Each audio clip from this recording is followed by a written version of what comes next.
The third door. In the middle of nowhere, Marcus found the perfect cheap apartment.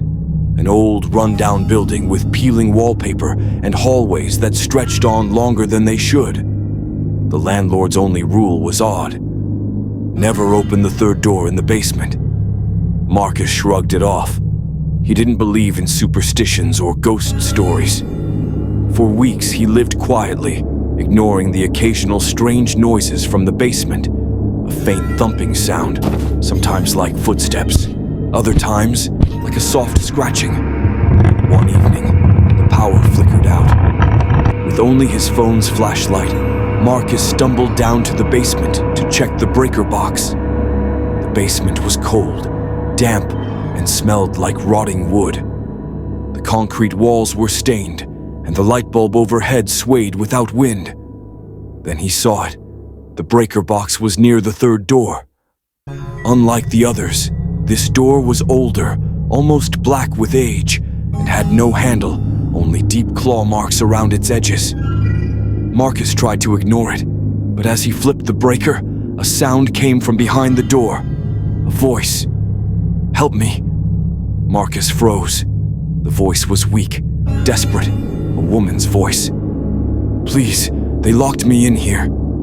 Against his better judgment, Marcus pressed his ear to the wood. The voice repeated, clearer now. "Don't leave me here. Let me out." He hesitated, then grabbed a rusted crowbar from a nearby shelf and pried at the door. The wood groaned as he forced it open, a sharp, rank smell hitting him immediately, like decay. The room beyond was pitch black, the light from his phone barely breaking through. But there was someone inside. A woman sat on the floor, her long black hair covering her face. She wore an old tattered dress, her skin pale as death. Slowly she raised her head, revealing hollow black eyes and a grin far too wide for her face. Marcus staggered back. The woman crawled toward him on all fours, her limbs bending wrong. "You let me out. Now it's your turn." Her voice became a deep, inhuman growl as she lunged at him. Marcus fled up the stairs, slamming the basement door shut behind him. But it didn't matter. He heard her laugh echoing through the walls.